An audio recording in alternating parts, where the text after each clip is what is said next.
About 2 months ago, I had the opportunity to join Capital Club. Luke hit me in the DMs at 3 a.m. and I woke up the following morning completely confused thinking it was a fake account, but it was real. He invited me to join Capital Club, and currently the waitlist to join Capital Club is over 100,000 people. And there was only about 100 people invited to the event, and I was lucky to be one of them. So in this video, I'm going to go over the 3 takeaways that I learned being a Capital Club, as well as a bonus tip at the very end. Number 1 is to leverage anything and everything that you have going on in your life, whether that's finances, relationships, status, access to anything, use it to your advantage. For some reason, a lot of people like to play it cool and play down the fact that they may have certain relationships and certain connections and try to keep it low key. And sometimes that's the right move to do if the other person is kind of private, but stop playing it cool, leverage anything you can and get in the room with new people. You can't be afraid to meet new people. And touching on this point about trying to play it cool and stuff, you can't prove anything new to any of these people that are even at Capital Club. And just building on top of this, the power of leveraging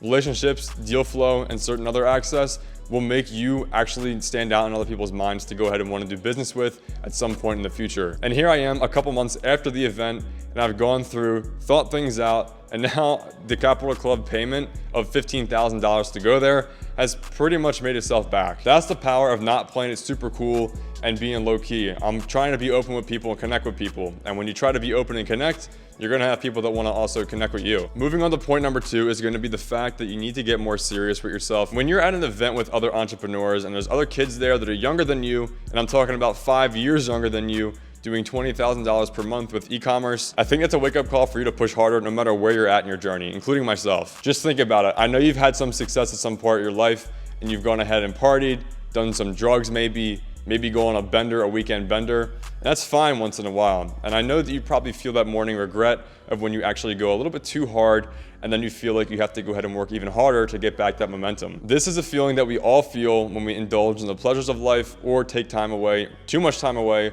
from what got us there in the first place. It's good to celebrate your wins, but it's also important to remind yourself that there's somebody else out there that's pushing harder on the days that you're not pushing hard. And we live in such a hyper-competitive environment nowadays that anyone and everyone around the world is trying to get the same exact car, girl, house, friends as you. So just remember that next time you go to slack off. Number 3 is to treat everybody equally, because you don't know who you're talking to. Maybe it's someone first getting started in their journey, or it's the corporate CEO that's worth over $150 million. You never know. Capital Club was a 5-day event in Spain, and on the second day, I was having breakfast with Jordan Welch and some other guy who was about in his mid-30s, it looked like. I didn't know who he was. I was just talking to him as if he was one of my peers. But turns out he was actually a Bitcoin billionaire. Now I knew everybody at the event was high level, but I didn't know that this guy was super high level in terms of financial success because he bought Bitcoin back in 2011. And when I was talking to him at breakfast, I was slowly connecting the dots because I had heard some other people the day before saying, oh, there's a Bitcoin billionaire here. But I would have never ever known that unless I actually asked him further along in the conversation because he was so low key about it. Now imagine the reality where I kind of dismissed him and didn't want to talk to him, and I just wanted to talk to Jordan on my right. That would have been a horrible lineup and a horrible situation because who knows what opportunities I may have shut down automatically by judging someone the way they're talking or the way their appearance is. And just to add on to this, some of the most powerful people in the room are some of the most low key because they don't have anything to prove. Now this brings me to the bonus point. Point number 4, you need to have the awareness and ability to figure out where someone has a gap in their life, and you need to fill in that gap with any form of value. And it's gonna be different for everybody. That's why you have to be present and aware in every conversation you have, because it'll be different for trying to provide value to Luke Belmar. It'll be different for me trying to provide value to Jordan Welch. And it'll be different for me trying to provide value for someone that lives in the Netherlands for an e-commerce business. It's all different. You've probably heard that one size doesn't fit all, and that applies as well to networking as well as trying to do business with other people. If you've tried the same cookie cutter pitch for closing businesses or same type of approach or pickup line for trying to pick up a girl, you know for a fact that it doesn't work. The chance of you closing a new deal or closing a new girl using the same repetitive task without identifying their needs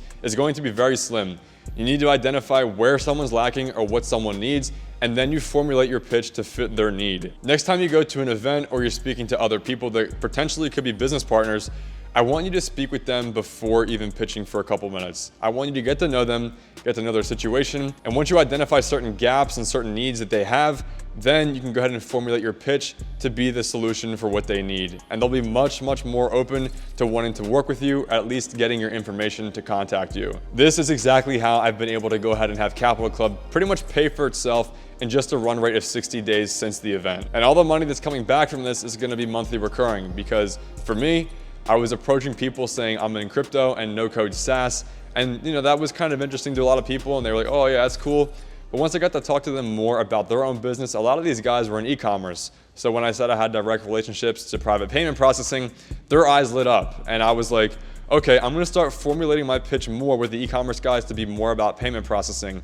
And now I'm dealing with probably about a dozen different guys from Capital Club, getting them on private payment processing and saving them money, saving them fees, as well as providing a private solution so they don't gotta go through Stripe ever again or worry about Stripe deleting their account randomly. And that is the epitome of point number 4 I just went over, of being able to identify what someone needs and providing that solution to them. So now that I've revealed all these key takeaways from the event, I want you guys to start implementing it into your life too, because it's one of the most beneficial things in my life. So I know for a fact, if you can implement this stuff into your life and into your own personal or business life, you're gonna have a lot more success than what you're having right now. If you did find this video valuable, go ahead and share it with a friend or two. I'm sure they'd be really grateful to learn something new and apply it to their own life. But guys, in the meantime, I'll see you in the next video.